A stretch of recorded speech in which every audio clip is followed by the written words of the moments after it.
I've been doing this job for almost 14 years. And one of the things that we talked about several years ago was people calling in, whether I was at a trade show and people would stop at our booth and talk to us, or they would call us and ask for advice.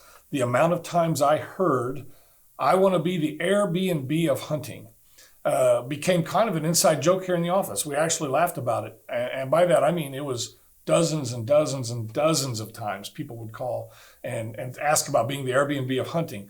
And we want to take just a quick kind of a side trip here and let you know, as a landowner or a hunter, frankly, beware of the Airbnbs of hunting.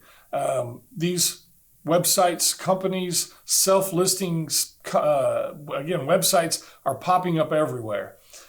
At first, this notion of being the Airbnb of hunting seemed kind of attractive. As a hunter myself, I thought, well, that's kind of a cool idea, but boy, it doesn't take long for me to think through that and understand why it's a bad idea and why I don't believe that the model is sustainable for a long time.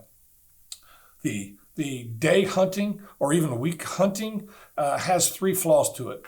The first one is there seems to be no stewardship, no accountability.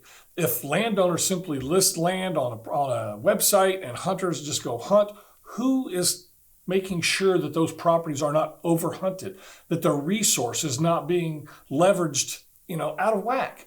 It doesn't make good sense. And I've asked all of these folks, what are you doing about stewardship? Well, that's on the landowner. So the company doesn't really have a plan, and frankly, they don't seem to care. The next problem is, as a landowner, if you're leasing access, and I'll even call it renting at that for 1 or 2 days, let's just call it what it is, it's renting, then you're going to take calls and calls and calls, and you're going to have different groups on your property all the time. As a landowner, it's going to be a massive headache, okay?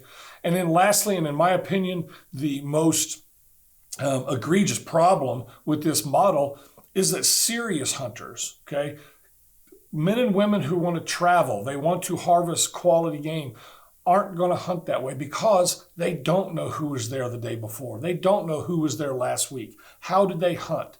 Did they just go around and just mess up the area? Did they stink it up really bad? Was the dominant buck killed? Did they harvest 5 or 6 does in 2 days? You just don't know. And in large part, serious hunters aren't going to hunt that way. And that's why at the American Hunting Lease Association, we stand by our decision that a traditional annual is best hunting lease, maybe several months, but we prefer that. We think it's best for landowners, we think it's best for hunters, and we certainly think it's best for the habitat to have some control and management on our lands.